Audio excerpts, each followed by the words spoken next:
Hey guys, welcome back. आज इस video के अंदर हम पढ़ेंगे बीआरएस का केस 3 जिसका नाम है unfavourable balance as per cash book.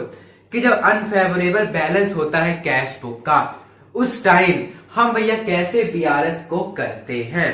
तो सबसे पहले हम समझेंगे कि केस 3 होता क्या है। उसके बाद इसी वीडियो के अंदर हम इसके न्यूमेरिकल क्वेश्चंस भी करेंगे। तो चलिए आज की कक्षा शुरू करते हैं। So guys, let's start video number 47।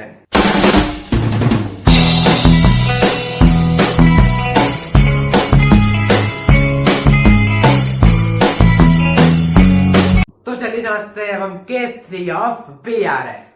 ये है unfavourable balance as per cash book को क्या कहते हैं। सिंपल भाषा में कहा जाए तो credit balance in cash book.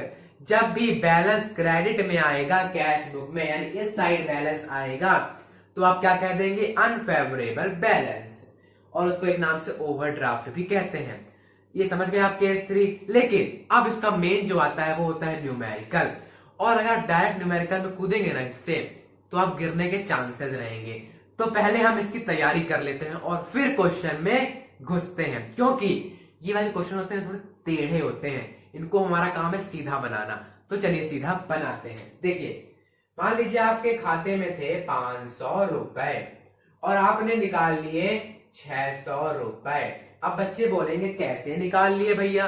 तो देखिए, एक होता है क्रेडिट कार्ड, उससे क्या करते हैं बिजनेसमैन लोग, एक्सेस अमाउंट निकाल सकते हैं, तो वो निकाल लेते हैं उससे। तो कितना ओवरड्राफ्ट आ गया भैया यहाँ पे, 100 रुपए के करीबन आ गया। इतना आ गया। अब देखो, अब थोड़ा सा क्वेश्चन टाइप से करते हैं। एक थोड़ा सा एग्जांपल ले लेते हैं। देखो एग्जांपल क्या है।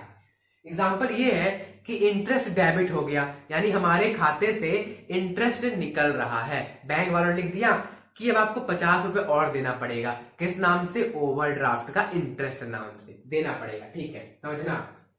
बैंक वालों ने क्या बोला कि आपको 50 रुपए और देना पड़ेगा। देखो 100 रुपए देना था पहले से, अब 50 रुपए और देना पड़ेगा। तो अब क्या होगा, चलो बना लेते हैं अपन पासबुक का एक, और एक बना लेते हैं कैश बुक का कॉलम। अब देखना ध्यान से, 100 रुपए तो देना था पहले से, 50 रुपए और देना पड़ेगा। अब क्या होगा यहाँ पे, अब आपकी पासबुक में बैंक वाले तरफ पैसा बढ़ जाएगा। अब यानी देखिए, पासबुक में दो साइड होते हैं। एक साइड जितना पैसा बैंक वालों को मिलना है और जितना पैसा आपको मिलना है, वो दोनों साइड लिखी रहती है। ओके, हम बताएंगे वो किस साइड लिखी रहती है।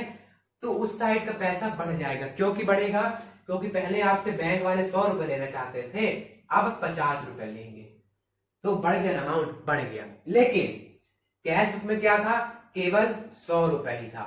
आपको पता था केवल 100 रुपए देना है हमको, तो उस टाइम क्या थी, इसके हिसाब से घटी हुई थी। अब आप क्या करेंगे, गए जाएंगे बैंक घूमते हो, ए भाई 100 रुपए ना था, 50 रुपए कैसे ले लिए तुमने, है? बोलेगा अरे भाई शांत हो जाओ, देखो लिखा है ना यहाँ पे कि ओवरड्राफ्ट तुमने किया। क्यों किया ओवरड्राफ्ट, फिर 50 रुपए और निकालो, तो आपको 50 रुपए देना पड़ेगा। उस टाइम आप इस 100 रुपए में 50 रुपए और देकर आएंगे। तो यानी आप इसको घटाने के बजाय बढ़ाएंगे, और इस कारण से हम इसको ऐड करेंगे, क्योंकि यहाँ पे पैसा हम बढ़ा रहे हैं 50 रुपए और। ओके, ये क्लियर हो गया आपको। अब मान लीजिए इसको हटाते हैं और एक नई चीज में दिखाते हैं आपको। अब बैंक वालों ने आपका एक इन्वेस्टमेंट आपने किया था, उसका इंटरेस्ट मिल गया, आपके खाते में आ गया। उस टाइम क्या होगा, आपको 100 रुपए देना था, लेकिन आपको इंटरेस्ट मिल गया 40 रुपीज का। तो अब आप बताओ कितना पैसा आपको देना पड़ेगा, 60 रुपीज देना पड़ेगा। क्योंकि बैंक वाले बोलेंगे अच्छा इन्वेस्टमेंट का इंटरेस्ट आया है, लाओ इसको पहले मैं रखूंगा, क्योंकि 100 रुपए इसको देना है, तो लाओ मैं रख लूं इसको। तो बैंक वाले रख लेंगे इसको। तो अब आपको बैंक कितना देना पड़ेगा, 60 रुपए।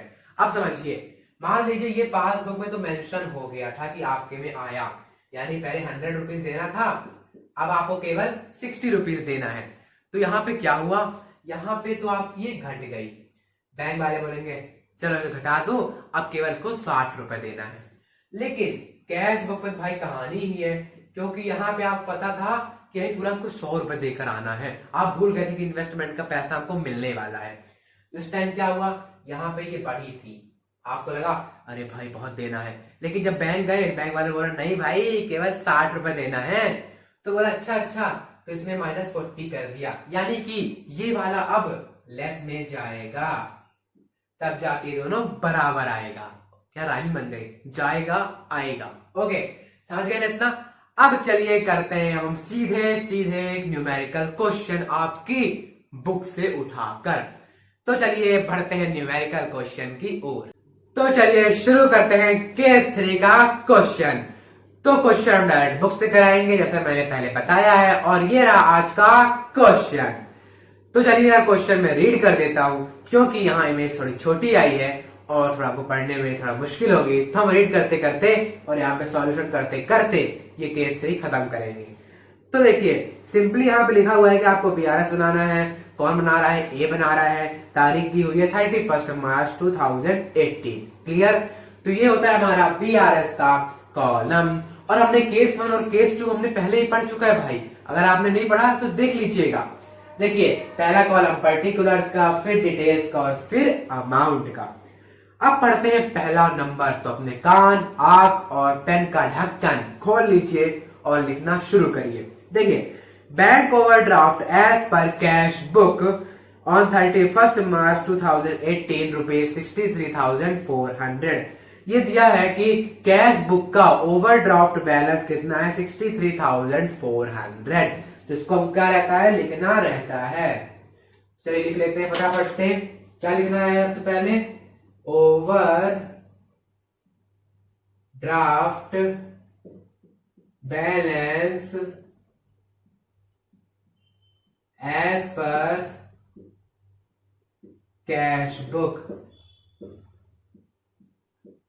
यानी कि क्रेडिट बैलेंस लिखते हैं। ठीक है, आगे क्रेडिट बैलेंस कितना दिया हुआ है आपका, ये 63,400। क्लियर सभी को इतना, क्लियर। अब देखो आगे बढ़ते हैं। सेकेंड है interest on overdraft for 6 months end at 31 March 2018, जिसमें 1600 एंटर्ड इन द पासबुक। हम करके आए इसी टाइप का, बता देता हूं। सबसे पहले यहाँ पे लिख लेना, इसके बाद एड, उसके नीचे लेस लिखना पड़ता है। देखो यहाँ पे क्या बोल रहा है कि आपको इंटरेस्ट ओवरड्राफ्ट में देना था। अभी देखो ये हमारी पासबुक बना लेते हैं पहले से। ये हमारी क्या है, पासबुक है, और ये क्या है, ये है कैश बुक। क्लियर इतना। अब आपको एक्स अमाउंट देना था, एक्स यानी ये 63,400। इधर पता था कि एक्स अमाउंट देना है। अब देखो क्या होता है, आपको क्या लगा कि भैया इंटरेस्ट अब हमें इतना ही देना है, यानी आपको कितना देना है, एक्स अमाउंट देना है। लेकिन क्वेश्चन बोल रहा है कि ओवरड्राफ्ट में भी इंटरेस्ट देना है, जो हमने कैश बुक में रिकॉर्ड नहीं किया है। तो यहाँ पे क्या हो गया, प्लस कितना हो गया, कितना है आपका इंटरेस्ट, 1600 है, तो प्लस 1600 हो गया, यानी ये बढ़ी हुई है, और ये इसमें कुछ हुआ ही नहीं, हमको पता ही नहीं है कि हमारा इंटरेस्ट अभी तक लगा है, तो यहाँ घटा हुआ है। तो अब आपको यहाँ पे भी 1600 बढ़ाना पड़ेगा ना।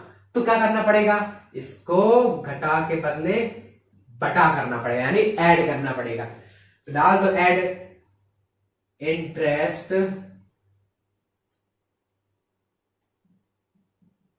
Interest on overdraft not recorded in cash book, कितना है, 1600। ठीक है, इतना क्लियर आपका, क्लियर। अब बढ़ते हैं आगे थर्ड वाले में। Bank charges of ₹300 for the above period are debited in the passbook. ये कह रहा है कि बैंक चार्जेस भी लग गए भाई, बैंक ने अपने को चार्जेस भी ले लिए, वो भी आपके पासबुक में डेबिट होगा, यानी कि यहाँ पे भी आपका और पैसा मांग रहा है बैंक। कितना मांग रहा है भैया, 300 रुपए। तो प्लस 300 और रुपए और कर दो, लेकिन हमको तो भैया पता ही नहीं है कुछ भी अभी। तो ये क्या है, अभी आपका घटा है। अब आप इसमें भी 300 बढ़ाओगे और इसको भी बढ़ा दोगे। पहले टाइप का ही क्वेश्चन है, बस वहां पे इंटरेस्ट था, यहाँ पे क्या है, बैंक चार्जेस है। तो यहां पे भी कर दो bank charges not recorded in cash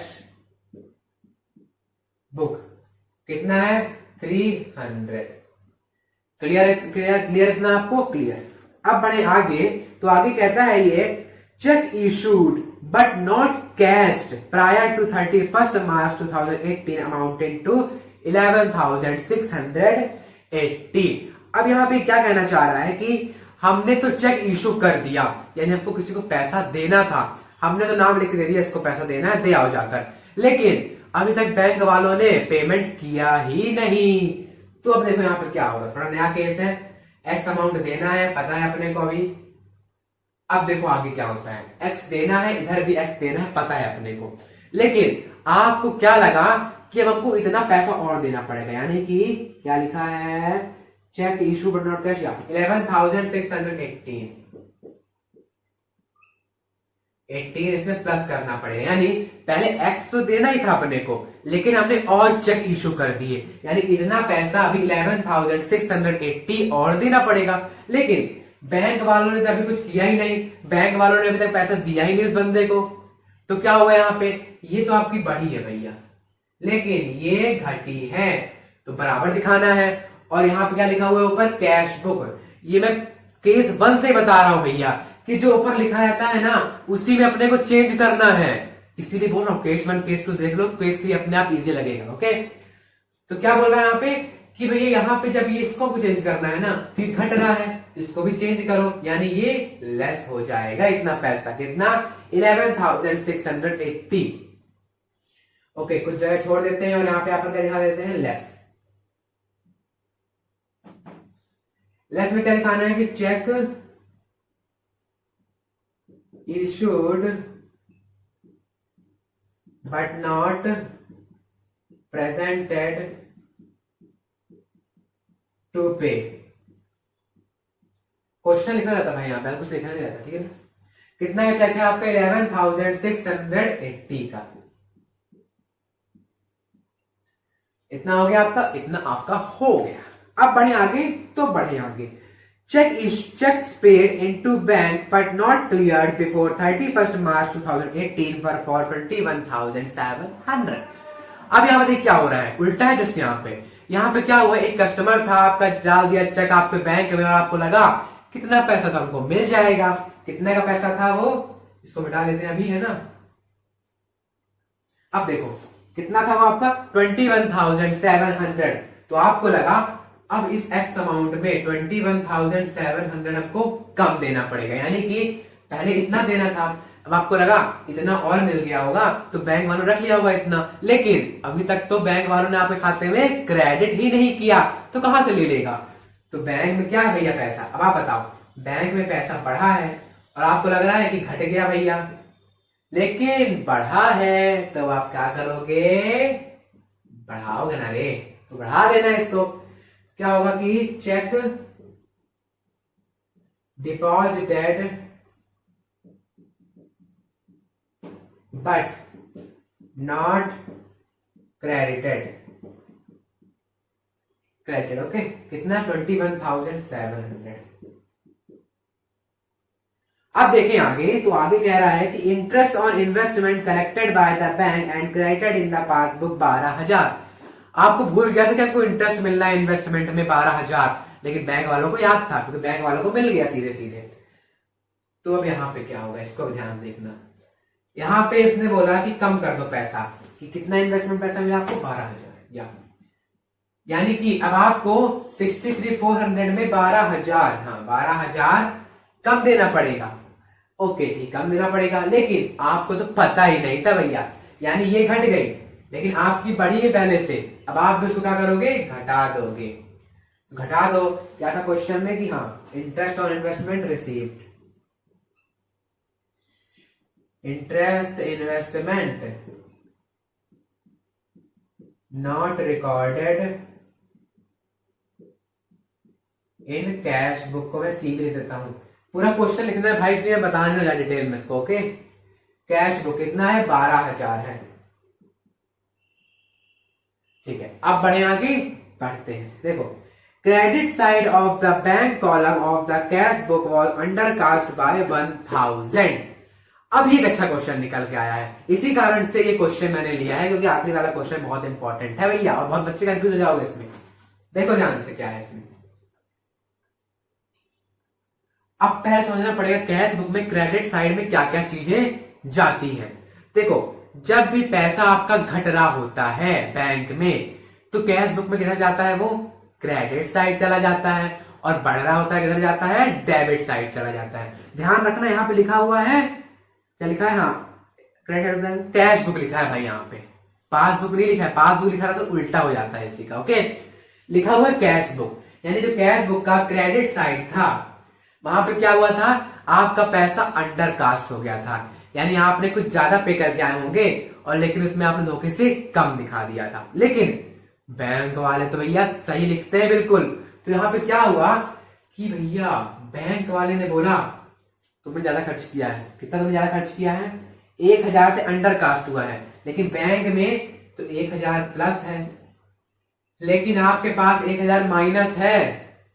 minus है ना भैया 1000, क्योंकि अंडर कास्ट यानी क्या होता है, उतना पैसा भी नहीं लिखा हुआ है वहां पे, तो आपको दिखाना पड़ेगा उतना पैसा, यानी कि ये बढ़ा है और ये घटा है, तो घटे को यहाँ पे बढ़ाना पड़ेगा, तब जाके बराबर होगा।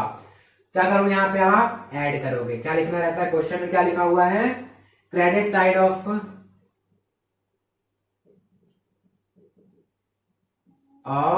Cash book was under cast,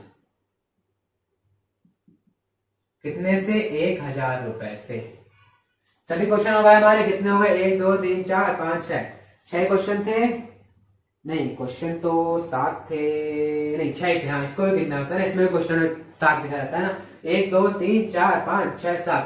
exam में चेक कर लेना भैया, ऐसा कभी क्या होता है, एक क्वेश्चन स्किप करके दूसरे क्वेश्चन आ जाते हैं और क्वेश्चन रह जाता है, इसलिए हमेशा काउंटिंग मार लेना उसकी। ओके, तो देखो हमने यहाँ पे पूरी BRS अपनी कर दी है खत्म, लेकिन लास्ट प्रोसेस में क्या करना रहता है, इन सब का पहले ऐड करना रहता है, यहां दिखाना रहता है, इसका ऐड करना रहता है, यहां दिखाना रहता है, और आखिरी में आकर इसको माइनस करके अपना सॉल्यूशन निकाल लेना होता है। तो चलिए करते हैं अब हम BRS के लास्ट प्रोसेस।